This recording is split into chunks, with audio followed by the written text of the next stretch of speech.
While the girls watch the boys who watch the girls go by, eye to eye, they solemnly convene to make the scene, which is the name of the game. Watch a guy or watch a dame on any street in town,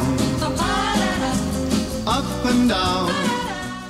E allora guardate che bello il mare, siamo a Cannes con il regista David Choe, che è autore di un film bellissimo che si chiama Diamond Island.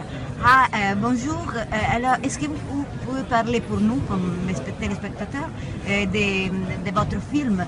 Qu'est-ce que ça veut dire avoir 20 ans à Phnom Penh? Avoir 20 ans à Phnom Penh, c'est quelque chose où je pourrais pas répondre comme ça par une phrase, parce que justement il m'a fallu un film et la préparation pour essayer de même pas répondre à la question, mais essayer de dresser quelques pistes pour qu'on puisse essayer de comprendre un peu. Ce que je veux dire par là, c'est qu'au départ de Diamond Island, il y avait mon envie. Moi je suis français, je suis né en France, mes parents sont cambodgiens, ils sont arrivés en France dans les années 70. Donc le Cambodge, c'est un pays, c'est leur pays, et c'est un pays que j'ai appris à connaître il y a, disons, 6-7 ans, notamment quand j'avais fait un documentaire qui s'est passé, qui s'appelle Le Sommeil d'or, Golden Slumbers en anglais.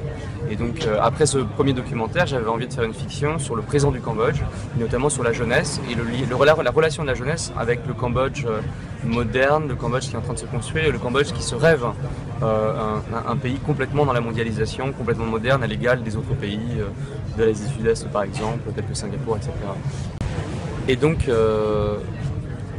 moi ce qui m'a intéressé, c'est d'aller, en fait quand vous allez au Cambodge, vous allez sur cette île Diamond Island, qui est donc cette espèce de grand chantier avec plein de gens qui travaillent dessus, et ce qui frappe vraiment, c'est de voir tous ces jeunes qui ont entre 16, 18, 20 ans, qui ont des styles pas possibles, avec des jeans déchirés, portés très bas, des tons, des t-shirts de couleurs très cintrés, des coupes de cheveux improbables.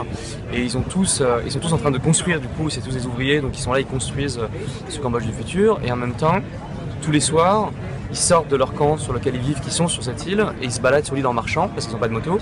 Et moi, ce qui m'a toujours frappé, c'est de voir leurs yeux, leur regard en fait. Un regard plein d'émerveillement, plein de curiosité, un regard qui se... On a l'impression qu'on regarde les choses et qu'on voit quelque chose que moi j'arrive pas à voir. Ça veut dire une projection, une idée du futur, un espèce de rêve.